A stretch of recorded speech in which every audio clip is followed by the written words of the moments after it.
Natalia Bonner. Welcome back. Happy Monday. All right, today I'm super duper excited because I get to share the third and final bonus video with you for my brand new class, Four Seasons Quilt Camp. So wait, pause, what am I talking about? So I have a brand new class that will officially begin on January 8th, 2024. This class is called Four Seasons Quilt Camp. In this fun class, I'm going to be teaching you step by step how to machine quilt this adorable Four Seasons Quilt Camp panel.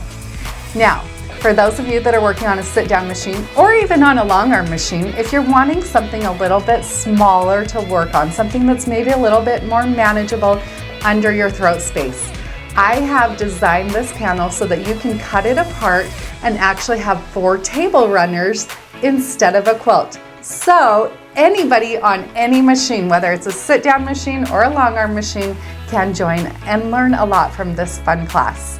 So in today's video, we are going to be focusing on the third row of the melon blocks. So in between each of the 4 sections on this quilt, we have these melon borders or sashings or sections, whatever you want to call them. So over the last few weeks, I have shared videos teaching you how to machine quilt the first 2 sections of those. And today I'll be sharing how to machine quilt the third and final section. So for those of you that are enrolled in this fun new class, if you are going to be working on a sit-down machine, you may want to go through and baste out your quilt top ahead of time, get everything ready, and then you could also go through and quilt out each of these melon sections. I'm going to be doing all my quilting here on my Gamble 22-inch machine. Because of that, I'm going to be working through my quilt from top to bottom, left to right. That's just what works best for me, seems most natural, it keeps everything flat on my machine. Now, in today's video, working on these melon blocks, I am going to be using my Sway 5 machine quilting ruler. Whenever you're doing any machine quilting with rulers, you need to make sure you have a few things. First of all, you need to make sure that you do have a ruler foot on your machine. So a ruler foot, pretty much every ruler foot I've personally seen, are designed that from your needle position to the outside of the foot is 1/4 of an inch. I have designed all of the Sway machine quilting rulers with that in mind. Besides the measurement, a ruler foot is kind of a thicker foot, which is also designed so that a ruler can glide right next to your foot without the ruler popping up on top or below, keeping everything nice and flat. Now the next thing you're going to need to make sure you have is an extended base plate. So here on my machine, I do have the Gamble extended base plate. I recommend that you pick up one of these from your machine dealer. But essentially what it does is create a large flat working surface underneath the bottom of your quilt. So when I'm using my rulers, I'm applying gentle pressure on my ruler on top of my quilt, but that pressure is underneath on my extended base plate. So on camera, a lot of times my quilts look like they're really pulled out really flat and really tight. It's because most often you're seeing that I'm quilting with this extended base plate here on my machine. Now, if you're working on a sit-down machine, you're also going to want to make sure you have a nice flat working surface for the same purpose, to hold that machine quilting ruler. Now, the last thing that you're going to always want to make sure when you're doing machine quilting rulers is gentle pressure. When you start out, a lot of times you're going to find yourself wanting to hold onto your machine with almost like a death grip.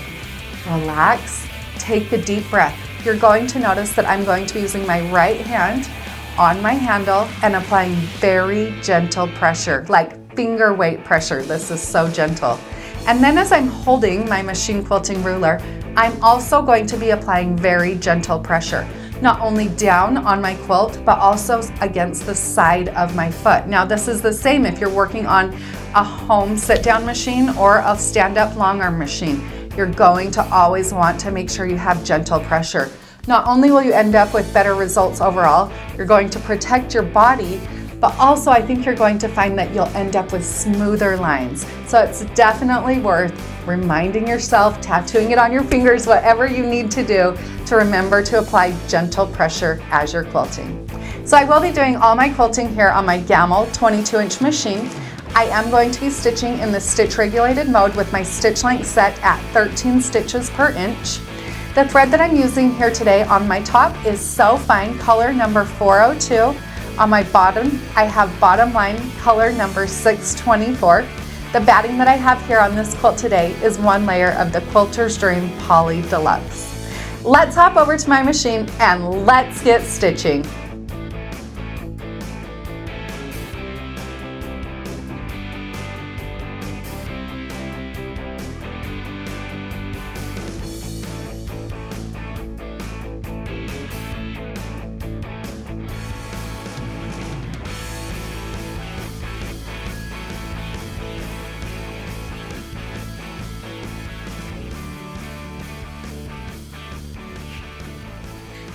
On this border, I'm going to be using the Sway 5 machine quilting ruler to help me stitch right along the edge of each of those melons. Now look closely here and you're going to notice that as I'm quilting around these melons, I'm trying to stitch right along the edge of each of the melons. Now the curve on the Sway 5 machine quilting ruler is slightly different from these melons. So as I'm quilting using both the circle end and that concave side, I am slightly adjusting my ruler as I go, trying to keep my stitching as close to right along the edge of those pieces. So once I've worked my way across my quilt from left to right, across the top and then back across the bottom from right to left, now I'm going to start filling in each of these melons. I love feathers, so they're a motif you're often going to see me machine quilting on all sorts of different quilts. Here I'm using a feather that's a little bit flat, so it's kind of a playful feather. I'll start out by stitching my first feather. Now you'll notice it's just one shape. I'm not including a bump back or anything like that. It's one shape filling in, stitching kind of a little concave dip there on the top of the feather, and then continuing on. So you'll see I'm going to start here on the left side, working from the top down towards the bottom. Then at that point, I'll continue on to the next melon, this time going from the bottom up to the top and repeating that. So I'm keeping my quilting here as continuous of a line design as I can. On each of these feathers, you will see that I'm also adding a fun little spine to the center of each one. I'll stitch up about halfway through and then stitch back down to the point of that line. I'm not always stitching right on top of my previous line. Sometimes I'm leaving a little bit of space, which really I think just adds even more interest. Then on the outside of each of these melons, I want to quilt a design that will create a bit of contrast, but I also want to do a bit of free motion quilting. So these long bumps kind of give me the illusion of like long straight lines, and I still get a really beautiful crisp look without using a ruler. So I am using the side of my foot kind of as a guide. I'm trying to keep my lines here about the width, maybe just a little bit more than the width of my foot apart. I'll stitch a straight line up towards the top, curve around, and then back to the bottom. So filling in both top and bottom side of those feathers. So I'll run through that one more time. Here you can see just from a different angle. Here you're viewing as if you're standing behind my machine. But I'll repeat the same process, essentially starting on the left side of my quilt and working over to the right. And then on this one, like I said, I will travel back towards the right side, well, from the right side back over to the left using my machine quilting ruler. So there are definitely times, and you'll see throughout this class, that I will travel back across my quilt from right to left. Not always, but occasionally.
I love how this design turned out. These feathers just add such a beautiful touch. Don't forget to enroll in the Four Seasons Quilt Camp now over on our website, peaceandquilt.com.